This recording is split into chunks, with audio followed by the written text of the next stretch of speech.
귀한 찬송 감사합니다. 우리 오늘 말씀 마태복음 7장 13절로 20절 말씀입니다.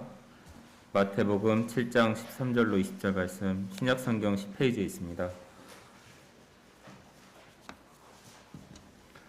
마태복음 7장 13절로 20절 말씀 우리 찾으셨으면 한 목소리로 합독하도록 하겠습니다. 시작. 좁은 문으로 들어가라. 멸망으로 인도하는 문은 크고 그리로 들어가는 자가 많고 생명으로 인도하는 문은 좁고 길이 협착하여 찾는 자가 적음이라. 거짓 선지자들을 삼가라. 양의 옷을 입고 너희에게 나아오나 속에는 노략질하는 일이라. 그들의 열매로 그들을 알지니 가시나무에서 포도를 또는 엉겅퀴에서 무화과를 따겠느냐. 이와 같이 좋은 나무마다 아름다운 열매를 맺고 못된 나무가 나쁜 열매를 맺나니 좋은 나무가 나쁜 열매를 맺을 수 없고 못된 나무가 아름다운 열매를 맺을 수 없느니라. 아름다운 열매를 맺지 아니하는 나무마다 찍혀 불에 던져지느니라. 이러므로 그들의 열매로 그들을 알리라. 아멘. 이 시간에 생명으로 인도하는 문은이라는 제목으로 담임 목사님께서 말씀 증거하실 때 큰 은혜 받으시기 바랍니다.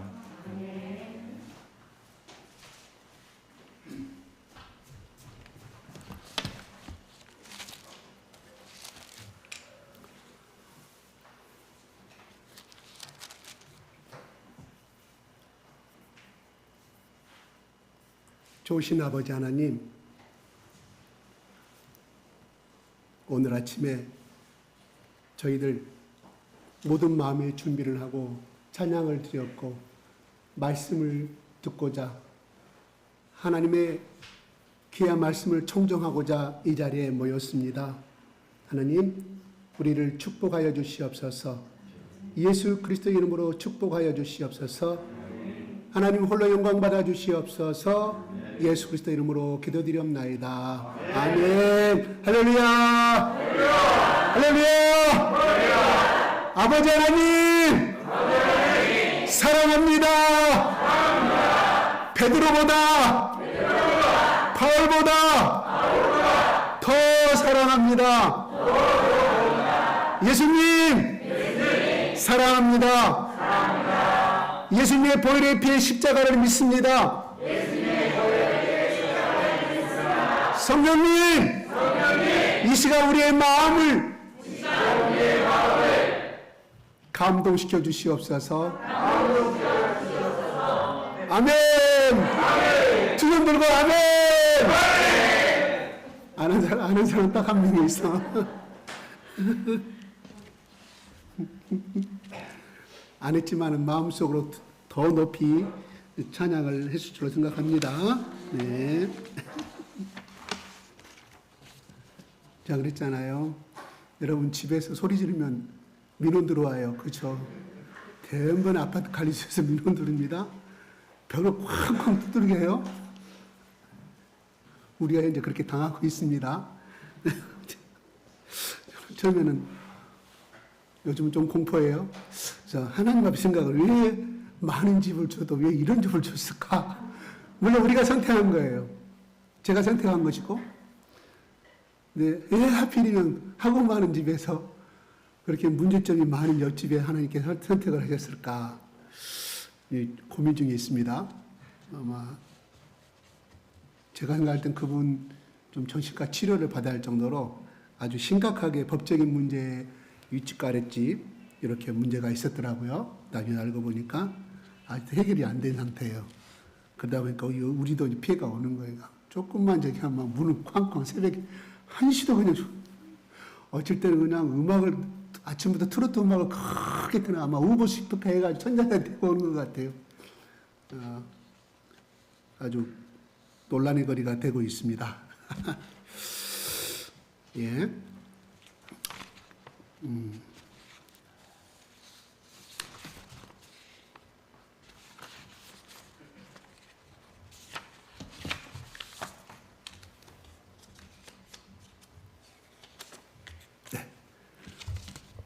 우리 예수님께서 오늘 말씀은 제가 13장 7장 13절부터 쭉 여러분들과 같이 나누고자 합니다. 13절의 오늘 말씀은 좁은 문으로 들어가라. 멸망으로 인도하는 문은 크고 그 길이 넓어 그리로 들어가는 자가 많고. 좁은 문으로 들어가라고 말합니다. 좁은 문의 특징이 뭐냐면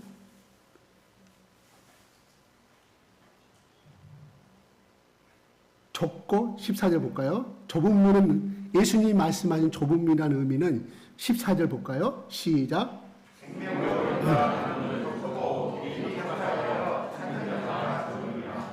네. 좁은 문인데 그 좁은 문은 생명으로 인도하는 문이라고 그랬습니다. 두 번째는 그 문의 특징은 뭘까요? 좁다고 그랬습니다. 그 다음에 길이 협착하다고 그랬습니다. 그러니까 좁은 문으로 끝난 거 들어가면 그 문이 좁은 것으로 끝난 것이 아니라 작은 문인데 그 안으로 이른 계속하는 길은 사람이 걸어갈 수 없는 불편한 길이다. 몸에 압박을 느끼고 스트레스를 느끼고 이 길이 언제 끝나나 너무 불편한 길이라고 특징을 말해주고 있습니다. 세 번째는 찾는 이가 적다고 말하고 있습니다. 이게 좁은 문의 특징입니다. 예수님 말씀하신 이 좁은 문은 그냥 사람이 다니기에 불편한 것도 있지만 계속해서 그 길이 걸어가기가 불편한 길이다. 신체적인 압박과 정신적인 압박을 받을 수 있는 길이라고 말씀하고 있어요. 그러다 보니까 찾는 이가 많을까요? 적을까요?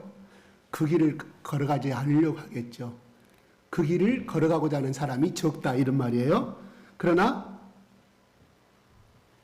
멸망으로 인도하는 문은 크다. 그러니까 넓은 문은 뭐냐? 특징이 멸망으로 인도하는 문으로 말하고 있습니다. 넓은 길입니다. 다니기가 편한 곳입니다. 부딪힘이 없습니다. 신체적인 구속이 없습니다. 마음의 스트레스가 없습니다. 그러다 보니까 어떻게 해요? 그 길로 걸어가는 사람이 많다. 여기에 오늘 예수님이 대조법을 사용하면서 히브리적인 어법을 사용하면서 좁은 문과 넓은 문의 특징을 이야기해 주고 있어요. 네.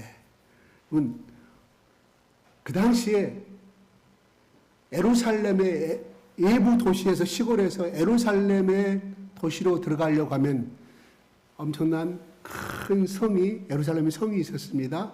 거기 출입문 중에 문이 8개가 있었어요. 예수님은 없는 문을 갖고 말한 거 아니에요?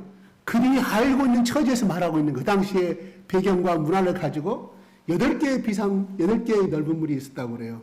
평상시에는 그 문들은 낮에만 열리는 거예요. 낮에만. 그러니까 많은 각곳에서 동서남북에서 오는 사람들이 여리고에서 갔다가 여리고에서 예루살렘 가려면 그 들어가는 문 여러 가지 동서남북의 문이 있었습니다. 근데 그 중에 한 문은 좁은 문이 비상문이 하나 있었어요. 그러니까 7개 문은 평상시에 낮에만 다니는 문이고 밤에는 다 잠가버리고 그 비상문 하나만 남겨뒀다고 합니다. 또 이것은 두 번째로 전쟁이 일어날 때 적군이 들어올 때에 들어올 수 없는 것을 차단하기 위해서 그렇게 7개는 넓은 문이고 1개는 비상문으로 군사적인 비밀 통로를 사용하기 위해서 그렇게 옛날부터 다윗 시대부터 내려온 문이 있었다고 그래요. 지금은 다 부서지고 없지만 그래서 그때 그들이 사용하는 문을 보면서 그 전통과 습관을 인용하면서 말씀하는 거예요. 근데 예수님은 지난주에 7장 12절까지 5장 1절부터 7장 12절까지 이미 결론은 끝났어요. 그러면 내가 너희들에게 자 여자를 보고 음욕을 품지 말라. 너를 미워한 자를 위해서 기도하라. 그 다음에 긍휼을 품어줘라. 불쌍히 여겨라. 기타 여러 가지 말씀들을 참으로 많이 했어요. 그러면서 말합니다. 너희들아 그거를 지키는 것이 좁은 문이다 이런 말이에요. 이게 12절과 13절까지 12절까지 말씀이 분리되는 것이 아니라 5장 1절부터 7장 12절까지의 모든 말씀이 지키기가 어려운 말이다. 너희들은 알고 있다. 너희들이 얼마나 지키기가 어려운 거를 그걸 지킨다는 것 바로 현재 너희들이 좁은 문화 없이 드나든 경험이 있겠지만 얼마나 힘들고 어려운 일인지를 내가 안다. 그런데 왜 예수님이 이 말씀하셨을까요? 그것이 생명의 길이기 때문이다. 이런 말이에요. 이 말씀들은 자기까지 지금까지 모세 할아버지부터 시작해서 들어보지 못한 말씀들이에요. 이런 말씀을 들었을 때 그들은 어떨까요? 아이고, 지금까지 우리의 가슴은 한 번도 들어본 적이 없고 눈으로는 눈으로 갚아라 그랬고 하나님이 직접 모세에게 말씀하지 않았습니까? 이해는 이로 갚아라고 했는데 하나님 이런 어려운 말 우리에게 행하라고 하니 예수님 그들 속에는 심한 격동과 심한 반감이 생겼을 거라 이런 말이에요. 그 말씀을 그들의 심기를 아시고 예수님 말씀하는 내용이에요.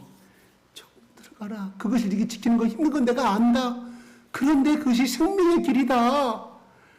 그것을 또한 너희들이 또한 여기서 말하는 좁은 길은 협착의 길은 결국은 앞으로 너희들이 이 말씀을 실천하고 나를 따라가는 데 있어서 다가오는 핍박과 박해를 말씀해 주고 있는 거예요.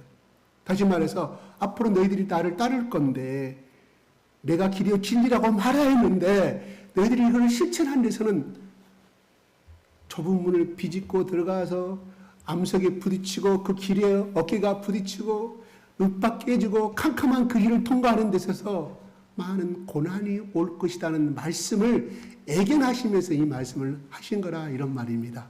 이 말씀을 하였을 때 베드로를 비롯한 예수님의 제자들과 많은 무리들이 이 말씀을 깨달았을까요? 예수님, 그건 참 좋은 말들이에요. 긍휼히 여기고 불쌍히 여기고 오리를 가보든 신리를 가든 참 좋은 말인데 아이고 우리가 행하기 힘든 겁니다. 왜요? 먹고 살기 힘든 거예요. 예수님 알잖아요. 너는 나를 따르라. 베드로가 어쨌어요? 그물과 고기와 배를 버렸다고 그랬어요. 성경에. 쫓은 것은 맞아요. 너희는 나를 따라 살아난 어부가 되게 하라. 베드로야 했을 때 성경의 그 마태복음에는 그물과 배와 고기를 버렸다고 그랬어요. 버려두고 쫓았다고 그랬습니다. 그러면 그 고기는 어떤 고기였습니까? 두 배가 가득 차와서 옮길 수 없는 그러한 엄청난 고기였다 이런 말이에요. 자기가 지금까지 어부 생활을 하면서 이제까지 경험하지 못한 엄청난 고기의 수확을 가졌는데 그거 밤이 맞도록 뭐예요? 새벽이 되고 아침에 해가 뜨는 때는 이미 고기가 잡히지 않는 상황이에요. 근데 거기에 예수님이 던져라 그랬을 때 그 경험을 하였다 이런 말이에요. 그러면 그가 그 당시의 어부의 삶은 A, B, C 그룹에서 C 그룹이었어요. 그러니까 하층민들, 서민 중에서 아주 가난한 사람. 그러니 그 배를 고기를 잡아서 시장에 가서 팔아야만 생계를 이어갈 수가 있는데 그 엄청난 두 배 가득 실을 만큼의 그러한 고기를 놔두고 떠났어요. 누구를? 베드로가 예수님을 쫓았다 이란 말이에요. 대단한 결단이죠. 대단한 결단이. 여러분 만약에 그렇게 하라면 하겠습니까? 하나님의 아들임으로 알고 쫓은 것은 아니에요. 그가 나중에 보면 도망가잖아요. 십자가에서 죽은 것을 보고 그는 착각하고 따랐다 이런 말이거든요. 적어도 그가 진짜 하나님의 아들임을 진짜 믿었다면 도망가는 거예요. 세 번의 예수님 부인했겠어요? 아니라 이런 말이에요. 근데 이 말을 듣고 있던 사람 밤이 졸졸졸 예수님 따라다닐 때 그들이 성경에는 12 제자들이 월급을 받았다는 말이 없습니다. 성경에 나와요. 그들에게 예수님이 싹을 줬다고 성경에 나옵니까? 기록되죠. 그냥 하루 세끼 예수님과 같이 하루 밥 먹는 거, 그걸 이는 하루 세끼 이게 먹는 거 해결한 거 이는 없었다 이런 말이에요. 그랬으면서도 이 말씀을 별 때 베드로나 12 제자뿐만 아니라 많은 사람들이 이 말씀을 영접했겠냐 이런 거예요. 그들은 뭐예요? 나중에 예수님을 예루살렘에 올라가니까 와 요한의 어머니까지 동원해서 그죠? 그때도 치맛바람이 쐈는가 봐요. 예수님 올라가면 우리 두 아들 기억해 주십시오. 야고보 요한 아시죠? 하나는 이쪽 장관 이쪽이 우측 장관. 그럼 무엇을 의미할까요? 왜 성경은 그렇게 요한의 어머니는 예수님 십자가 밑에서 지켜본 사람이에요. 끝까지. 예수님 어머니랑 마리아랑. 아주 훌륭한 사람이에요. 그릇된 사람이 우리 성경에 보면은. 근데 성경은 그대로 인간의 그런 요한의 어머니에 대해서는 우리가 천주교에서는 세인트 존이라 그래요. 성 요한이라고 그럽니다. 우리 보통 사도 요한이라고 하면 성스러운 사람만 붙여주는 그렇게 위대한 사람의 어머니의 삶을 성경은 그대로 인간의 속성과 인간의 이기주를 그대로 성경은 기록하고 있다 이런 말이에요. 그걸 누쳐 봤을 때 예수님 일주일 후에 죽는데 예수님은 정말 죽을 결심을 하고 엄청난 피폐된 모습으로 걸어가고 있는 것일 때 예수님이 어떻게 생각했을까요? 이 속 없는 여자야, 네가 내 마음을 아느냐? 그래, 지금까지 네가 너희 아들 돌아왔다면 네가 나를 따라왔다는 것이요. 그것만 요한의 어머니 굉장히 물질적으로 뒤에서 도왔다는 뜻이거든요. 서포트했다는 뜻이에요. 예수님 따라다니면서. 그래, 네가 나를 따라다니는 이유는 그것이었구나. 이 속 없는 여자야. 예수님 그랬을까요? 그들의 속성을 알았기 때문에 예수님 타다지 아니합니다. 이게 오늘날 우리의 모습하고 똑같지 않습니까? 그래요. 근데 이 사람들이 그 말씀을 받았겠냐 이런 말이에요. 예수님은 그들이 이해하든 말든 예수님은 뿌렸습니다. 왜요? 나중에 보혜사 성령님이 오시면 왜 예수님이 살아계실 때 그 말씀을 하셨고 그 말씀이 무엇인가를 성령께서 깨닫게 해주고서 예수님은 알았기에 뿌렸다 이런 말이야. 알아듣든 몰아듣든 간에. 여기서 성경에 보면은 그들이 받아들였단 말은 없어요. 기록하지 않습니다. 그들이 아멘하고 예수님의 말씀을 다 산상보훈을 받아들였다 성경은 기록하지 아니합니다. 무엇을 의미할까요? 받아들이지 아니했담을 말합니다. 한 귀로 듣고 한 귀로 들었다 이런 말입니다. 오늘 여러분 지금까지 산상순 5장 1장 지금까지 쭉 해오고 있는데 어떤 말씀이 이거는 인간적으로 생각해도 좋은 말씀이에요. 그렇죠. 이것만은 내 수준은 안 돼. 왜? 그 말씀을 행하다가는 내가 소리가 따르니까 내 자존심 깨끗이 무너져야 되니까 여러 가지로 이 소리가 따르니까 괜찮습니다. 괜찮습니다. 우리 어린아이가 커서 중학교 때 들을 무기가 있고 고등학교 때 들을 무기가 있고 해결해야 할 수학 문제가 있고 영어 문제가 나이에 듦에 따라서 해결되는 것처럼 여러분들 지금까지 성경 선상분의 말씀 중에 한 귀로 듣고 한 귀로는 괜찮아요. 다 예수님이 그 말씀을 직접 오셔서 했는데도 못 알아먹었는데 하물며 나 같은 죄인이 여러분들 그 마음을 제가 설득시키는 능력이 있을까요? No! 아니오시다. 나는 왜 이 말씀을 거짓으로 드리고 어떤 말씀 내가 실천하지 않기를 원하고 내가 순종하기를 거부하는가? 절망하지 마십시오. 여러분 때가 되면 나이가 들어가면 신앙의 연륜이 되면 여러분이 깨달아질 줄 압니다. 그래가지고 여러분이 자녀에게 이 말씀을 가르칠 거예요. 야, 너는 왜 한 귀로 듣고 이 말씀을 깨부러 깨달아고 하는 예수님이 말씀하셨지 않느냐? 너는 어찌하여 내가 부모가 그렇게 말해도 깨닫지 못하느냐고 말씀하지 마십시오. 왜요? 우리가 올적의 시절 잊어버렸기 때문에. 기다려 주십시오. 다 그 아이들 성장하면 다 그 말씀을 깨달을 때가 올 때라 이런 말이에요. 그 때가 되면 다 알아설 것이다. 막 주입식으로 막 협박하면 감정만 상한다. 이런 말이 옵시다. 그러나 중요한 것은 들려줘야 한다는 것이죠. 가르쳐줘야 한다는 것이죠. 못 알아먹어도 가르쳐줘야 한다는 것이죠. 그러면서 말하는 거예요. 넓은 문은 이건 뭐예요? 인간의 욕심에 따라 사는 삶. 그렇죠? 인간의 욕심에 따라 삶을 말합니다. 인간의 본성에 따라 삶을 말합니다. 우리 여기 지나갈 때 여러분 운전하고 갈 때 넓고 큰 길 가고 싶지 조그만 길 그냥 1차선밖에 없는 길 가고 싶지 않잖아요. 그렇죠? 바로 이 넓은 문이 인간이 욕심대로 복성 인간의 본성대로 살아가는 삶을 말합니다. 그렇기 때문에요. 당연히 그 길로 가는 사람은 좋을 수밖에 없죠. 많을 수밖에 없죠. 왜요? 편안하거든요. 좁은 문 불편하잖아요. 뚱뚱한 사람은 못 들어가요. 키가 큰 사람은 못 들어가요. 왜 고개 숙이고 들어가야 되고 심지어는 오래 걸리고 들어갈 그 길이었기 때문에. 왜냐하면 적군이 들어오면 그 문은 빨리 아무리 좁은 문이라도 군사가 달려올 수 있는 좁은 길은 되면 안 되잖아요. 그 군사가 함부로 들어올 수 없는 적군이 들어올 수만 그렇게 협착한 길이었기 때문에 그렇다는 거예요. 그러면 우리가 예수님의 이 길은 생명의 길이라고 말합니다. 생명으로 인도하는 누굴까요? 이 문은 열려있다 이 말이에요. 그래서 예수님이 나는 양의 문이라고 말씀하셨고 이거는 곧 예수 그리스도의 진리의 길을 말합니다. 예수님을 통한 문을 말합니다. 예수님을 통해서만이 구원을 얻을 수 있고 생명을 얻을 수 있다는 것을 예수님이 여기서 암시해 주고 있습니다. 아멘? 그래서 어제 저는 저희 아내랑 밤 10시쯤에 저기 산보를 나갔어요. 말씀 끝나고 이제 답답하니까 마음이 앞차게 오니까 쭉 이렇게 해서 저쪽으로.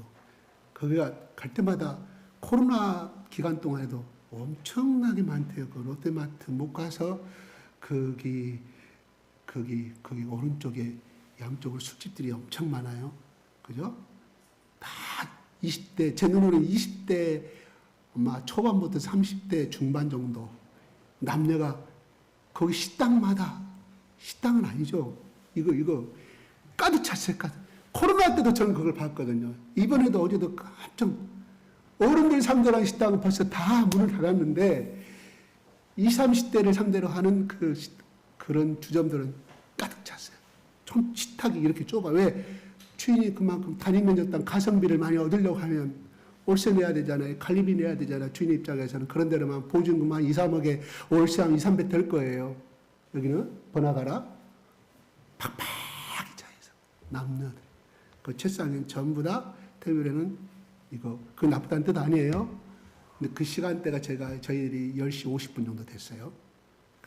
코로나 때도 마찬가지였는데 코로나가 이렇게 풀렸으니 더 많다고 제가 느낄 정도로 그렇게 해서 하면서 생각을 했어요. 저도 과거에 술을 마셔봤지만 그 술 마시는 것은 즐겁고 쾌락이 따르기 때문에 그 마시는 거 아니겠어요?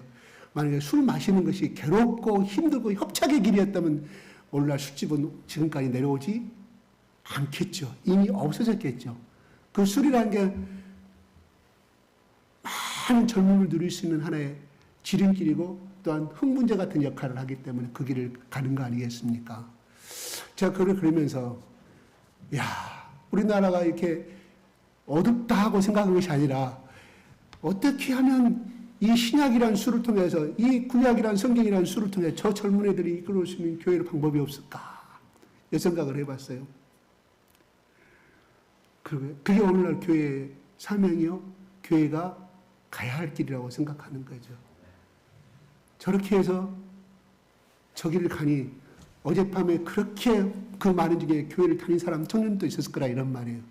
그러면 새벽 2시, 1시, 2시까지 먹고 오늘 아침에 교회 나올 수 있겠어요? 못하죠. 못하죠. 못할 수밖에 없잖아요. 그래서 저는 생각을 좀 해봅니다. 그래요. 그것이 많은 사람들이 즐겨하는 것, 또 인간관계가 해결되는 것이고 같이 더불어서 기쁨이 없기 때문에 그 길을 선택한 것이겠죠. 나쁘다는 말이 아니에요.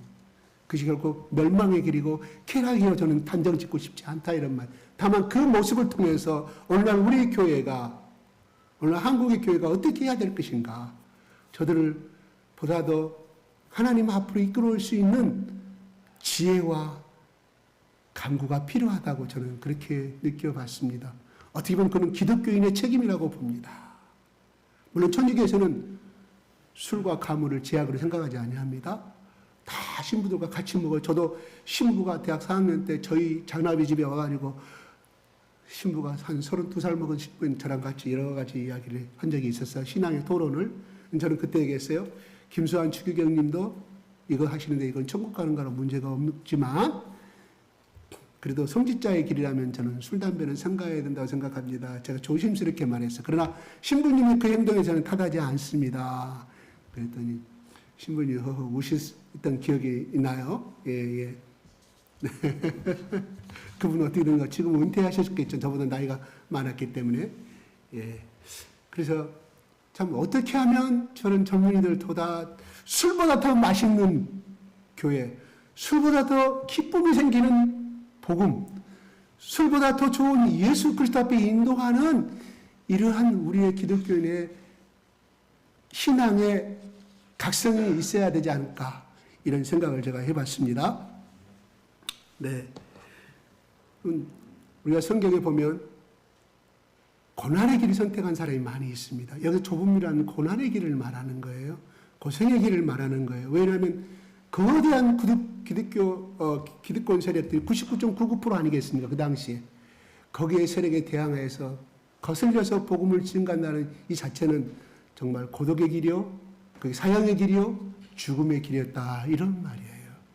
우리가 성경에 보면 가장 대표적인 인물이 모세였다는 거 아니겠습니까?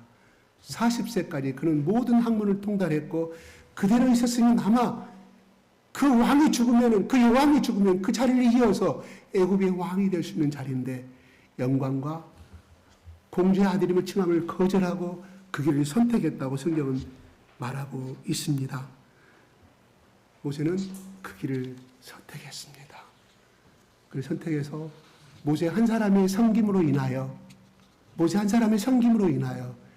이스라엘 민족의 400년의 노예의 삶을 청산할 수가 있었습니다. 그러나 그 길은 40년 동안 모세가 끊임없이 원망받고 비난받고 손가락질받고 평탄한 길이 아니었습니다.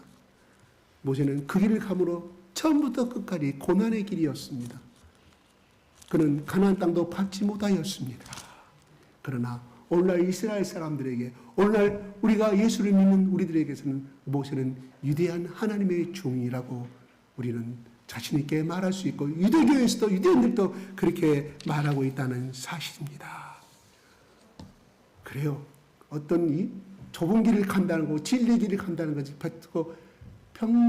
복의 길도 아니고 평탄의 길도 아니고 행복의 길만 있는 것은 아니라는 것을 우리는 알 수가 있습니다. 또 한 사람은 이런 사람입니다. 바울은 정말로 그렇게 말하잖아요. 빌립보서 3장 4절 6절에 혹시 제가 줬나요? 잘 아는 말씀입니다.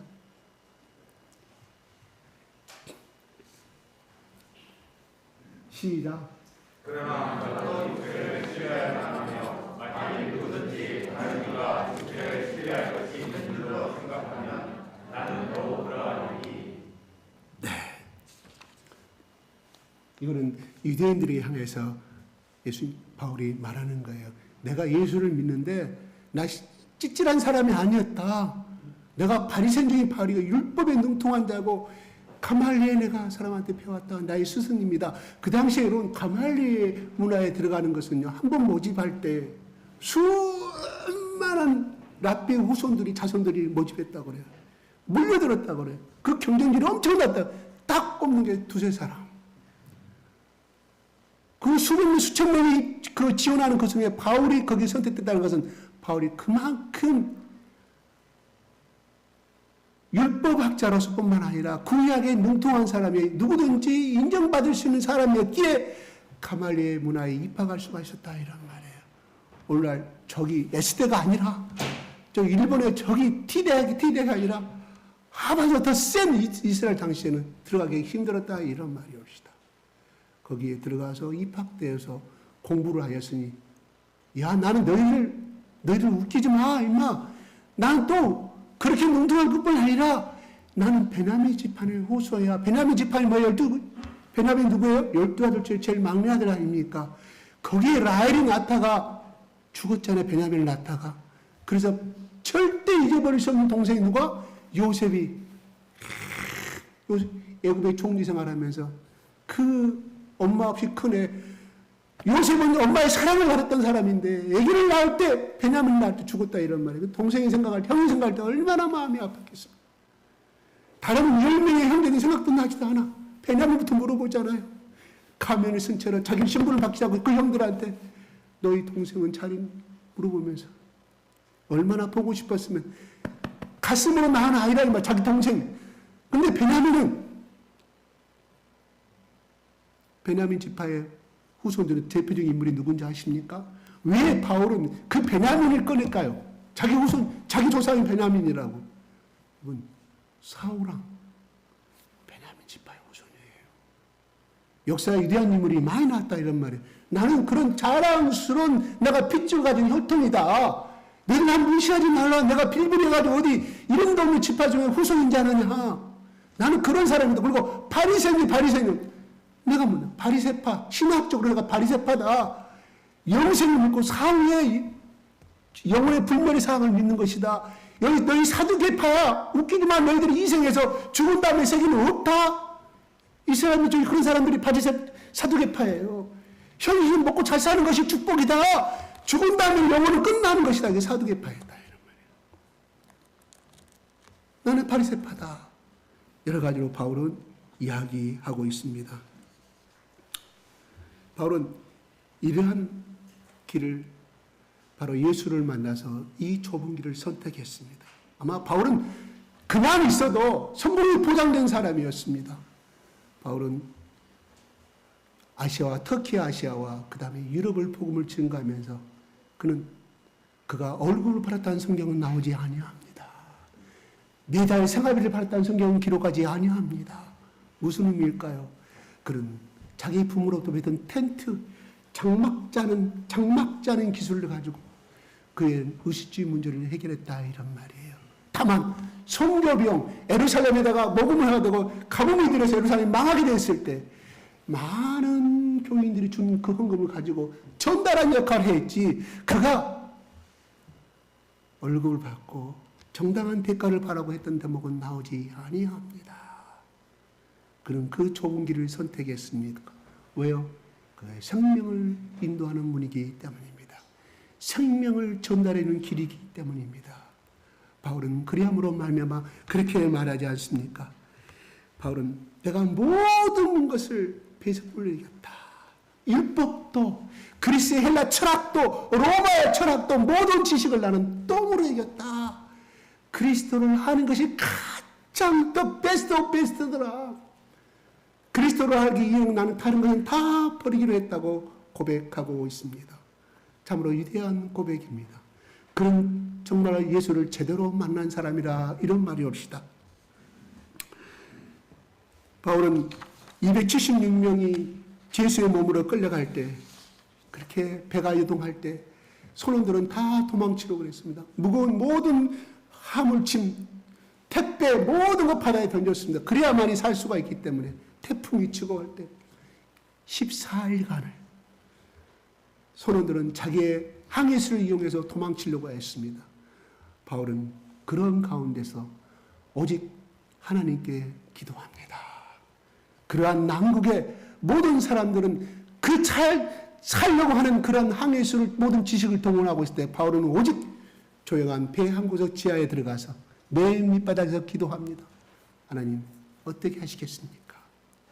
하나님 음성이 성령의 음성이 들으면 안심하라. 너희 생명 하나도 276명 다 생명을 건지리라. 사도행전 27장에 나오는 말씀이옵시다. 바울은 말합니다. 성령의 음성과 안심하라. 내가 믿는 하나님이 너희를 다 생명을 건져주신다고 말씀을 선포합니다. 여러분 그게 폭풍이 잠잠할 때였습니까? 아니옵시다. 배가 곧 넘어지는 그 순간에 선포한 말. 여러분 우리 가운데 그런 난국을 당했을 때 그렇게 담대하게 선포하신 믿음의 용기를 가질 수 있었을까요? 우리는 못한다고 생각합니다. 저도 못합니다. 그러나 바울 한 자만이 276명의 바울을 포함한 276명이 딱 한 배, 276분의 1 확률이 얼마입니까? 0.01% 한 사람이 예칩니다. 잠잠하라, 안심하라. 하나님 우리를 육지에 안착시켜 주신다고 선포합니다. 그들은 비웃었습니다. 그러나 머지않아 육지에 닿을 수가 있었다 이런 말이에요. 섬이죠 그게. 이렇게 고백합니다. 여러분 영국에서 이런 실험을 하겠다 그래요. 개 50마리하고요. 그 개가 무슨 개인지 모르겠습니다. 사람이 200명하고 한 장소에 섞어서 혼란을 일으키게 만들었어요. 큰 소리도 내고 동물학자가 연구하는 거예요. 딱 보니까 훈련받은 개는 자기 주인을 알아보고 그 와중에 주인만 쫓아다니더라는 거예요. 훈련받지 아니한 개는 자기 주인이 어딘지도 모르고 우왕좌왕하더라 이런 말이 옵시다. 이 말은 우리에게 무엇을 말할까요? 우리의 신앙의 고난과 훈련은 반드시 필요합니다. 바울이 그런 한난과 태풍 속에서 그렇게 담대하게 외칠 수 있었던 것은 그만큼 그 한난 중에서 기도할 수 있는 믿음의 연단과 고난의 연단이 그만큼 이르렀기 때문에 그 그러한 가운데 하나님이 찾을 수가 있었다 이런 말이옵시다. 만약에 우리가 지금 이 순간에 그러한 276명이 한 명이 했다고 하면 나도 바울처럼 그렇게 할 수 있었을까요? 글쎄요. 그것도 2주 동안 계속해서 첫날부터 기도했을 거 아니겠습니까? 바울은 기도의 사람이기 때문에 일주일이 지나도 계속해서 바다에 동칠 때 우리는 포기하고 말 것이에요.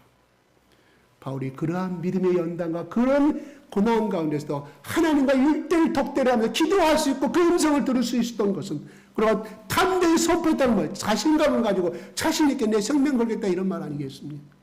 그러한 신앙의 훈련이 우리는 필요하다 이런 말이옵시다.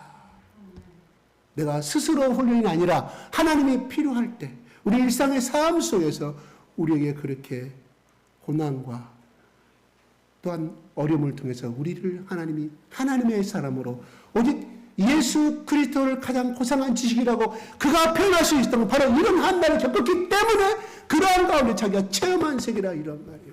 아, 세상 학문 다 필요 없더라. 내가 그리스 로마 신화 다 들도 그랬고 그리스 헬라 철학 역사책을 내가 다 읽었는데 그 생명을 구원해주지 않더라. 오직 예수님만이 나의 피난처시고 나의 구속 창조주심을 이런 고난과 기도를 통해서 체험을 통해서 그렇게 빌립보서의 사장에 고백한 말씀입니다. 그러므로 바울을 서신을 우리가 이해하려고 하면 바울처럼 비슷한 경험을 하지 아니하고서는 그 세계를 이해할 수가 없습니다. 왜요? 그를 깨달을 수 있는 영적인 수준이 안 돼 있기 때문이옵시다. 다만 신물이 가보다 오리 가고는 신물을 가지고 내 겉옷을 속옷을 두라 이것은 누구든지 예수를 모르는 사람도 이 자리에 처음 온 사람도 그거는 참 좋은 말이야. 야 기독교는 좋은 말들이 참 많이 있어. 동의할 수 있습니다. 그는 왜요?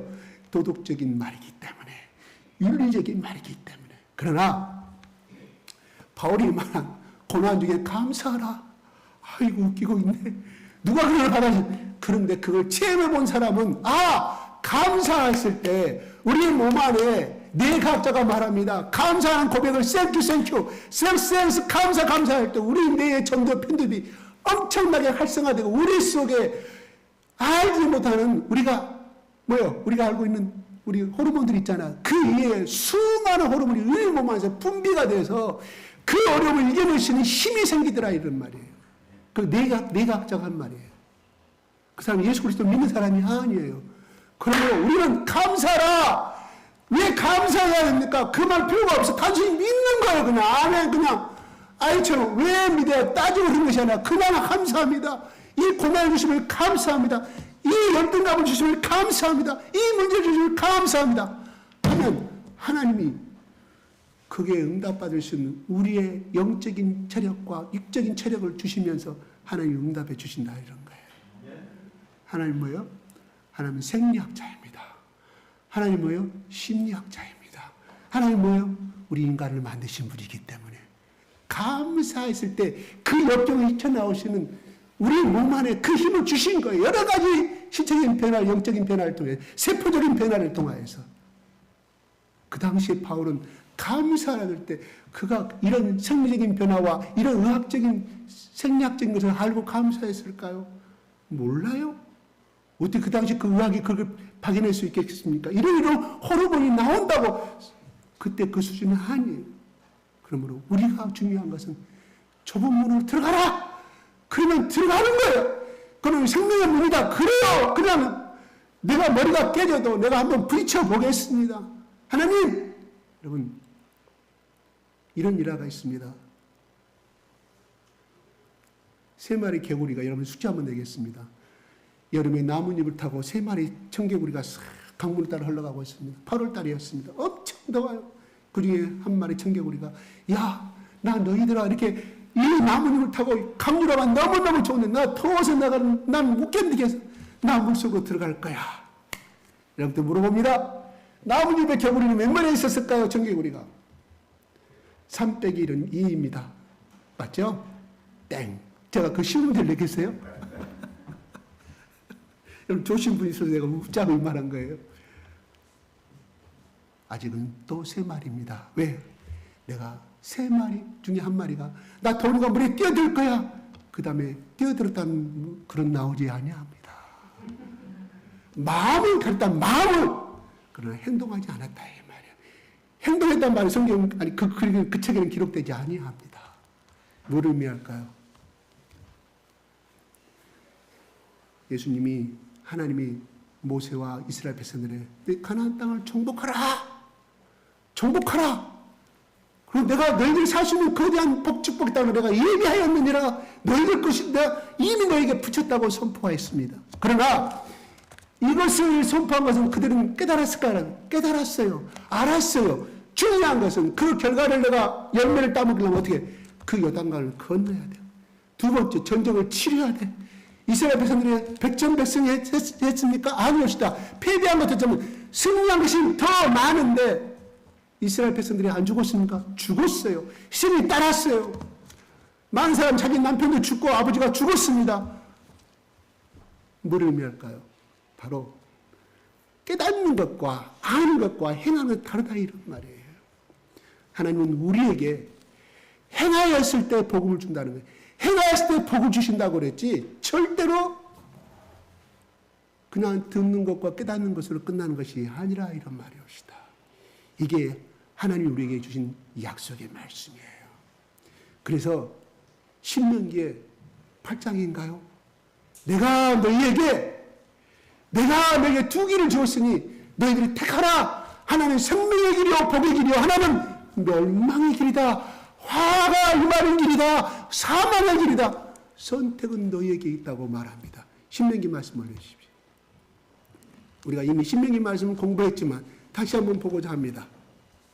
신명기 30장 15절 말씀이 약속합니다. 보라 시작. 보라 우리가 오늘 생명과 복과 사망과 화를 너희에게 주었나니 곧 우리가 오늘 내게 명하여 내 하나님 여호와를 사랑하고 그 모든 일로 행하며 그의 명령과 규례와 법도를 지키라 하는 것이다.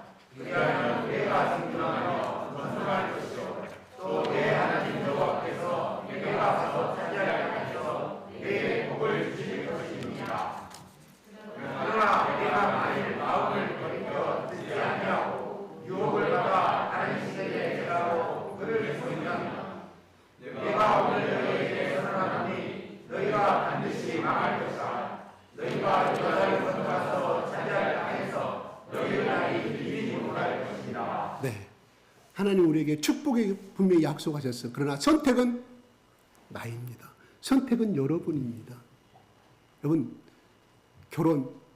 여러분 남편 만날 때 아내 만날 때 여러분이 선택한 거 아닙니까? 그렇죠? 그 결혼 잘못돼서 하나님께 원망할 수 있어요? 아니옵시다. 하나님은 반드시 축복의 길을 약속하셨지만 선택은 본인이 해야 되고 선택의 결과는 본인이 책임져야 한다 이런 말이옵시다. 하나님께 원망. 제가 저기 어떤 정말 유명한 간증자 이야기를 들었는데요. 그 집안은 350년 동안 종갓집이었어요. 그런 집안으로 3대인 신앙의 3대인 여자 딸이 그 집안에 시집을 가요. 350년 시집 이사당은 그런 종갓댁이 350자과 1대가 20년이에요. 20년 때려보세요. 약 20대가 유교 집안이란 말 아닙니까? 제사가 20번도 넘어. 거기에 큰 며느리로 시집을 갑니다. 적어도 신앙의 3대인 딸의 집안에서. 그러니 교회도 못 나가게 하고 시집가기 전에는 시어머니가 약속했다고 그래요. 교회는 다니라고. 그런데 남편이 우리 어머니가 당신한테 약속했지 내가 당신한테 약속한 적이 없다고. 교회를 못 나가니 10년 동안 병들어 버려요. 왜 병든지 아세요? 교회를 못 나가 병든 것이 아니라 남편이 공무원이었는데 한 푼도 안 갖다 줘. 수석을 모으는 사람, 사진 찍기를 좋아하는 사람, 그리고 동창회장까지 해가 15개장을 맡고 있어요. 그러니 박봉의 얼굴을 공무원 얼굴 받아가지고 거기다 돈 회장이라는 뭐 돈 쓰는 것 아닙니까? 그쵸? 인간 한테는 그래요. 집에 돈 한 푼도 안 가져와. 그러니까 이 여자가 생활비를 벌어야 돼. 애기 2명을 놔두고. 그러니 미쳐버려. 어떤 여자가 건강한 여자가 그렇게 살 수가 있어요. 행상을 해요. 시장 가서 야채 장사를 해요. 한 푼도 안 가지고 몸이 30kg가 됐어요. 죽게 생겼습니다. 병원에서 고칠 병이 없다. 변명이 안 나와. 약속합니다. 나 기도원 한 번만 보내주세요. 그러고 나서 이혼합시다. 남편은 계속 이혼하자고 그래. 처녀였더니 이뻤는데 결혼사 10년 돼버린 빼빼말이 30kg가 됐으니 얼마나 보잘것겠습니까? 동창회장, 뭔 회장, 무슨 족보, 무슨 시 집안 회장 할수 15개를 갖고 있으니 얼마나 새벽이면 새벽에 5시가 4시가 보통이에요. 공무원이. 그러면 술을 그까지 먹는데 뭐가 돈 다 나가겠죠. 그런 집안에 10년 동안 살았으니 심리적으로 압박을 죽을 수밖에 없었잖아요.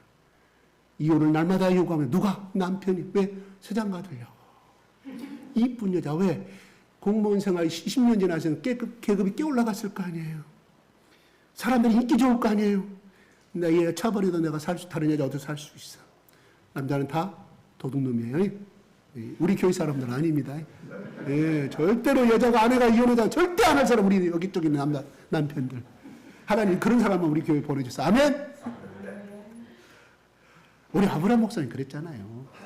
그 피가 전통이 영적인 개성이 흘러갈 수밖에 없지 않습니까? 근데 결국 10년 만에 기도원 가가지고 한 달 동안 병이 나서가지고 와요. 하나님 성령이 엄청나게 임했겠죠. 복음화에서 일어났습니다. 그런데 나는 그 삶을, 그 책을 보면서 느낀 게 과연 그것이 올바른 선택이었느냐 하는 거예요. 하나님 나 어찌하여 이렇게나 이런 곳에 보냈습니까? 틀린 말이잖아요.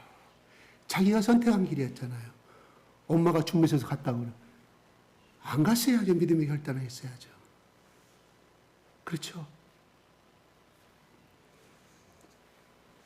여러분, 마대 테레사 수녀가 인도에서 사역을 하고 계실 때 같이 사역하는 초라한 인도의 자매가 이렇게 찾아와서 말합니다. 수녀님, 나 오늘 예수님 손잡았어요. 예수님 손잡고 왔어요. 이렇게 이야기해요. 오? 예수님 만났어요? 성경에요. 작은 소자에게라도 불안급 대접하면 보로 극시 나라고 말씀을 했잖아요. 예수님이라고 말씀했잖아요. 오늘 제가 나병 환자를 길거리에 가는 나병 환자를 만났는데요. 손에는 고름이 끼고요. 발등에 고름이 끼는 맨발로 걸어가는 지팡이를 들고 가는 할머니를 만났어요. 성경은 사랑하라고 그래서 예수님 내가 가려고 보니까 냄새가 역겨워서 갈 수가 없었어요. 그러나 내 속엔 성령님이 손을 잡아라 제가 손을 잡고 냄새나는 고름 끼는 그 손을 잡고 기도해 주고 왔어요. 작은 소자에게 나에게 하는 것이 작은 소자에게 하는 건 나에게 하는 거라고 말씀했으니 작은 소자는 어린아이를 말한 거 아니라 그랬어요. 제가 뭐라고요? 소외된 자, 문둥병자, 사랑을 받을 수 없는 부정한 자들을 예수님 말씀하고 있는 거예요. 내가 문둥병 환자의 손을 잡았으니 내가 예수님 손을 잡은 거나 마찬가지죠. 이게 좁은 길이고 생명의 길입니다.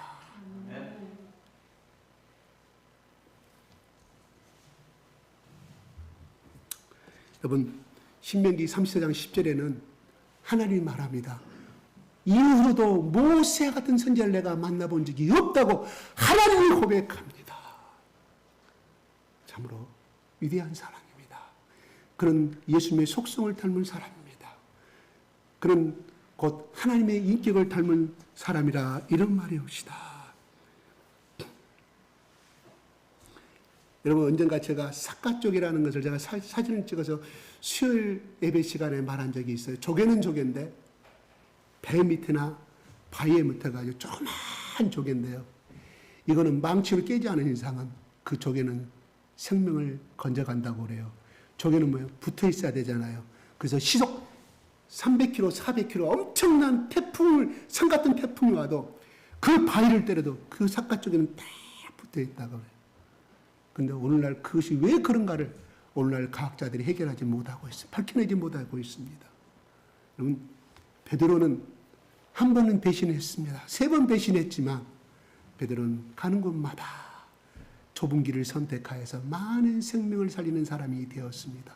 아마 베드로는 베드로는 지금 천국에서 예수님 우편에 아니라 그 뒤에 앉아가고 예수님하고 이런 이야기 할 거예요. 예수님, 그때 강풍에 걸어오실 때요. 예수님 정말 멋있었어요. 제가 바다에 빠지고 말았죠. 예수님 기억하시나요? 세 번째가 예수님 부인하니까 예수님 날 쳐다봤잖아요.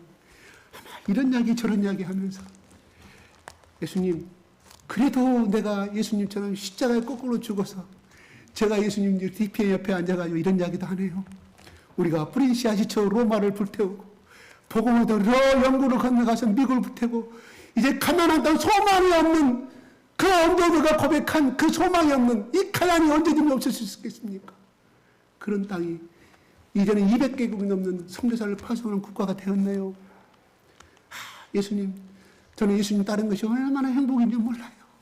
제가 예수님 몰랐다면 저는 그냥 갈릴리 촌놈으로 그냥 그렇게 어부생활 비린내나 인생 살다가 그냥 한 주명으로 끝났을 것인데 예수님 고맙습니다. 예수님 고맙습니다. 이 아름다운 천국에서 저 옛날에 생각하면 이렇게 행복한 생활을 보내고 있으니 얼마나 나는 행복한지 몰라요. 예수님 사랑해요. 아멘. 아마 이러고 있을 줄 몰라요. 저 혼자 상상해 본 겁니다. 제가 가끔 이런 이야기해요. 제 아내는 절대 그런 말 하지 말, 짜증내 버리는데 저는 가끔 뒤를 잘 돌아보거든요. 여보, 천국에서 아브라함 목자랑 마리아 선교사 둘이 알콩하고 얼마나 행복하게 살까. 그런 말 하지 말라고. 제 아내 뒷정 결코 뒤를 안 돌아보는 사람이거든요. 자, 그런 아름다운 꿈을 꿔봐요. 그렇죠? 그런 아름다운 꿈은 좋은 것 같습니다. 그래요. 우리 모두가 그러한 삶을 살기를 원합니다. 여러분, 모세, 바울, 베드로, 성경에서 꼽을 수 있는 인물들이지만 그들은 결코 평탄의 길이 아니었고 영광의 길이 아니었고 성공의 길이 아니었음을 우리는 잘 압니다. 여러분, 너희 중에 누구든지 크고 작거든 섬기는 자가 되라고 말씀합니다. 마태복음 26장 25절 26절에 나오는 말씀이에요. 여러분, 크고 작거든 남을 대접하라. 이게 우리나라 학교 중에, 우리나라의 모든 학교 중에 여러분 다녔던 중고등학교, 여러분 초중고 대학교 교훈 기억하십니까? 성실, 근면, 창조. 아마 이게 아마 7, 80%가 될 것입니다. 초등학교는 부지런한 어린이가 되자. 뭐 이런 거 다 크고자 하거든 남을 대접하라. 우리나라에 딱 하나 있습니다. 여러분 모르셨죠? 배제학당. 오늘날 배제중학교, 오늘날 배제고등학교, 오늘날 배제대학교 교명이 그렇습니다. 그들의 교목이 뭔지 아세요? 교목이란 뭔 말이냐? 그 학교 나무, 향나무, 향기를 내는 나무가 되라, 인재가 되라. 배제란 뜻은 뭔 뜻이야? 인재를 배양하는 뜻이라. 인재를 배양하는 학교, 학당. 인재를 배양하는 집.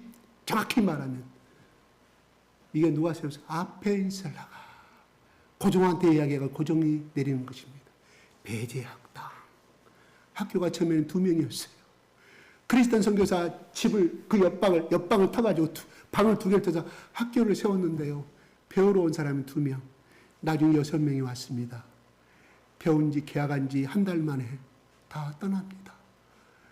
선생님, 선교사님, 우리 어머님이 돌아가셔가지고 지방에 갔다 와야 됩니다. 선교사님이 이것은 나에게 맞지 않은 것 같습니다. 선교사님, 전 직장에 나가서 일해야 돈 벌어 농사 지어야 됩니다. 다 떠나버리고 말아요. 이게 아펜셀라 선교사가 미국의 감리교단에 쓴 편지에 그렇게 기록이 되어 있어요. 나중에 10명이 20명이 되고 20명이 30명이 됩니다. 그래서 오늘날에 그들이 3.1인조 지도를 됐고 오늘날 건국의 위대한 인물들이 태어난 곳이 배제학당입니다. 오늘날 그들은 오늘날 미션 축구는 예배를 드려요, 안 드려요? 거기는 드립니다. 자율형 사립고등학교 매일 1시간씩 예배를 드려요. 제가 오늘 숭일고등학교 내 동창 중 하나 있어요. 거기에 많은 사람들이 학교에서 퇴학당하고 문제 일으키고 이런 사람들 많이 받아줬어요. 거기에 정식으로 또 학교 들어간 사람도 있고 선한 학생이 있고 아주 사회에서 학교에서 다 잘린 사람들 그 학교 다 받아줬어요. 그런데 중요한 것은요. 그 학교를 나온 사람이 그도 알게 모르게 거기에 예배에 참석하고 강제로 참석하다 보니까 왜? 참석하면 졸업장 안 주니까. 거기서 목사가 나오고 거기서 훌륭한 예수 그리스도를 믿는 사람들이 오늘날 많이 배출되면 저는 간증을 듣고 있습니다. 내 동창을 통해서 듣고 있어요. 그래서 느낀 게 하나님의 사람은 공부 잘하고 좋은 학교 나와서 하는 사람이 되는 것이 아니라 하나님이 천하고 못 배운 사람을 선택하여서 똑똑한 사람을 부끄럽게 한다는 그 말씀이 저 학교를 통해서 이루어지고 있구나. 스피아의 정보도 마찬가지겠죠. 배제학당을 통해서 얼마나 많은 사람들이 인물이 배출되는지 모릅니다. 그 중에 한 말이 역사적으로는 물론 삼성계에서 나쁜 사람이지만 이승만이가 거기 나온 거 아니겠습니까? 많은 성각자들이 거기서 우리나라의 초대 주춧돌이 많이 나왔음을 우리는 알게 됩니다. 오늘날 우리가 이 좁은 길로 가는 길은 험하고 험난하지만 생명의 길이었습니다.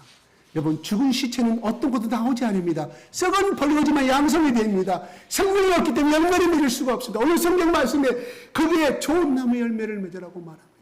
좋은 열매는 좋은 나무에서만 맺은다는 것입니다. 나쁜 열매는 나쁜 나무에서 열매를 맺는다는 것. 우리가 열매를 맺기를 원하십니까? 오늘 성경의 말씀은 18절부터 이렇게 말합니다. 좋은 나무 되기를 힘써라. 좋은 나무가 되면 결국은 좋은 열매를 맺기 때문이올시다. 절대로 좋은 나무, 가시떨기 나무에서 포도나무 열매를 맺을 수 없다고 하는 성경 말씀은 17절, 18절, 19절 계속해서 이어져 가고 있습니다.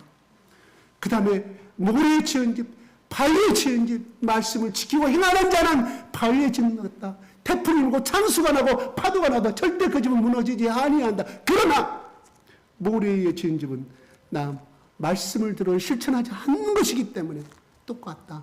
무너져버리고 만다고 말합니다. 바로 오늘 말씀 좁은 길을 선택하는 생명의 길이라는 이 말씀을 걸고 좋은 나무가 된 것을 말씀하고 있고, 두 번째 모래 위에 지은 집이 아니라 말씀을 들어서 지키려고 행하고 노력하는 자는 바위에 지은 튼튼한 집이 된다. 바로 그 집은 그 집에서 많은 자손들이 번성하게 될 것이고 많은 후손들이 번성되어 가는 것처럼 바로 그 길은 말씀을 지키는 것은 좁은 길이지만 좁은 무이지만 생명을 잉태하는 집이 되고 생명을 잉태하는 가문이 된다. 이런 말이 옵시다. 오늘 여기서 14, 13절이 동떨어진 말씀이 아니라 지금까지 전했던 그 말씀 지금까지 그 말을 지키는 것이 좁고 험한 길이다. 고난의 길이다. 그러나 그 사람은 그런 집안은 혈통이 좋은 혈통이 예수 그리스도의 혈통이 태어남으로 말미암아 좋은 나무가 되어서 좋은 열매를 맺고 그 다음에 바위에 지은 집처럼 그 집과 그 가정과 그 국가는 영원토록 무너지지 않는 생명을 창출하는 집이다. 이렇게 예수님은 결론을 짓고 있습니다. 다 같이 기도하겠습니다. 오늘 잠깐 2분 동안 주여주여하고 우리가 좁은 길을 갈 수 있도록 하나님 그것이 생명의 길이기 때문에 베드로처럼 바울처럼 예수 그리스도를 아는 가장 고상한 지식인지 알기 때문에 내가 지금은 갈 수 없지만 하나님 끊임없이 넓은 문을 돌아보고 넓은 문을 돌아보고 천기를 잡고 옆을 돌아보고 뒤를 돌아보지만 하나님 내가 이러한 사람이 되기를 원합니다. 아직은 모래의 집은 지처럼 썩은 집을 짓고 있지만 하나님 그래도 나를 언젠가 이런 집을 되기를 원합니다. 내가 멸망하기보다는 생명의 길을 선택한 길을 가기를 원하고 바울처럼 모세처럼 베드로처럼 하나님 그 길을 가기를 원한다. 우리 다 같이 기도하는 고백이 됐으면 좋겠습니다. 주여 주여 주여 하나님 아버지 저 부분으로 들어가기를 힘써라. 우리 예수님의 생명의 문이라고 말씀하였고 양의 문이라고 말씀하였습니다. 아버지 모든 사람들은 예수를 따랐던 12명 중에 있다는 넓은 길을 선택하였지만 그는 멸망의 길로 가고 말았습니다. 사망의 길로 가버리고 말았습니다. 아버지 하나님 그러나 베드로 야고보 요한은 그들의 믿음을 처음에 약속하였고 약하였고 세속적이었고 아버지 세상의 욕심을 따른 믿음이었지만 예수 그리스도의 아는 지식을 가장 고상한 지식으로 여기고 아버지 하나님 예수 그리스도만 나의 구세주로 고백하였을 때 그들은 그 길을 갈 수가 있었으며 예수님처럼 아버지 가장 험하고 가장 생명의 길인 그 고난의 길을 가게 됐을 때 하나님 이들에게는 생명의 멸류관을 허락해 주셨고 지금도 하나님 나라에서 예수님과 이 나라 이민족을 위해서 회의하고 하나님 우리를 위해서 기도하는 것이 내가 믿습니다. 아버지 하나님 우리의 연약하고 우리의 바람만 불어도 조금만 문제만 생겨도 흔들려가 버릴 수밖에 없는 우리의 연약한 믿음을 불쌍히 여겨주시옵소서. 우리를 긍휼히 여겨주시옵소서. 우리의 약한 믿음을 용서하여 주시옵소서. 얘기하기보다 마음을 용서하여 주시옵소서. 자꾸만 정기를 잡고 뒤를 돌아보는 아버지 속된 자임을 용서하여 주시옵소서. 아버지 하나님 하나님 나라보다는 하나님보다는 아버지 하나님 세상을 살아가는 아버지 끊임없이 죄를 지을 수밖에 없는 이 연약하고 이 불쌍한 믿음을 용서하여 주시옵소서. 아버지 예수 그리스도의 보혈로 용서하여 주셔서 아버지 하나님 나의 나라 아버지 하나님 270명의 떠내려 죽음의 그 강풍 가운데 있을 때도 오직 하나님만을 바라보고 오직 하나님만을 의지하는 그 바울의 믿음을 배우게 하여 주시옵소서. 사도 바울의 그 믿음이 나의 믿음이 되게 하여 주시옵소서. 사도 바울의 그 믿음이 고난이를 감사하고 예수 그리스도를 알지는 가장 세월을 여기고 영광을 여기는 그 믿음의 지식을 아버지 바울의 믿음을 나의 믿음으로 되게 하시며 아버지 예수님을 세 번이나 변신하였던 베드로의 그 회개의 고백이 나의 고백이 되게 하여 주심으로 나면서 내 양을 먹이라 내 양을 먹이라 내 양을 먹이라는 주님의 음성을 아버지가 하나님 그들의 믿음으로 나를 우리를 그렇게 사용하여 주시옵소서. 아버지 하나님 우리 눈에 보이는 모든 문제들이 아버지 하나님 하나님 앞에서는 아무것도 거쳐들이지 아니하고 우리의 파괴점을 고백하게 도와주시옵소서. 아버지 가나안 민족들이 이스라엘을 가나안 땅에 축복의 약속을 받았지만 그들이 건너가서 전쟁하고 싸우고 하는 것은 행함입니다. 아버지 하나님 우리는 깨닫기만 하기를 원하고 받기만 하기를 원하고 아버지 하나님 행하는 것은 싫어합니다. 그게 우리의 믿음이지 않습니까? 그게 우리의 솔직한 고백이지 않습니까?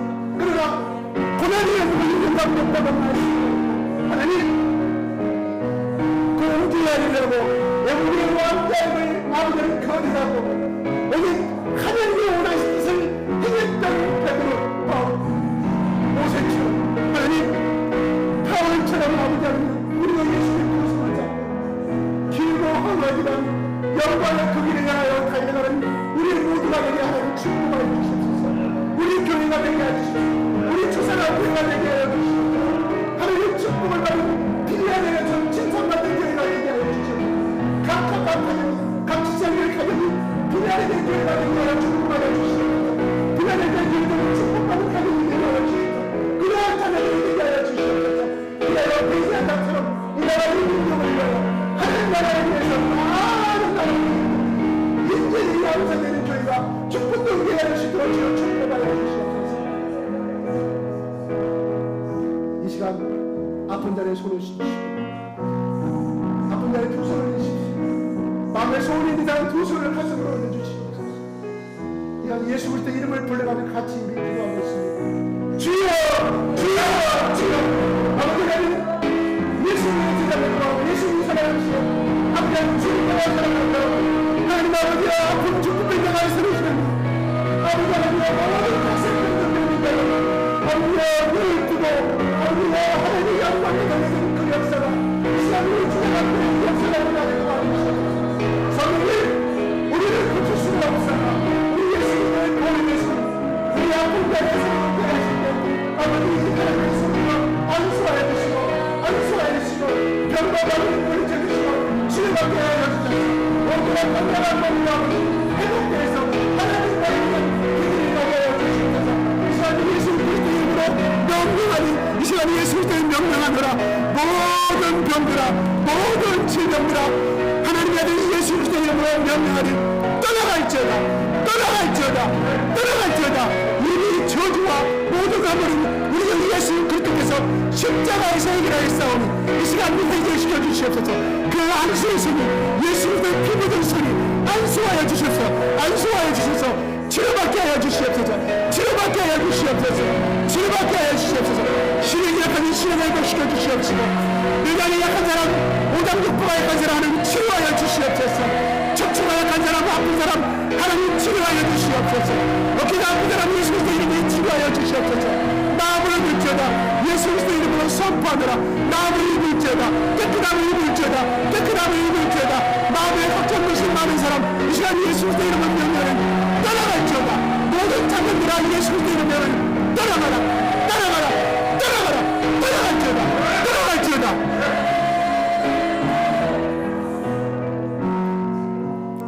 아버지 하나님, 예수 그리스도의 피 묻은 손이, 보혜사 성령님의 손이 이 시간 우리의 아픈 마음을 어루만져 주시옵소서. 육신의 질병을 치료하여 주시옵소서. 하나님의 건강의 손을 치료하여 주셔서 하나님은 살아계시다는 선포하게 도와주시옵소서. 이 시간 예수 그리스도 이름으로 기도드리옵나이다. 아멘.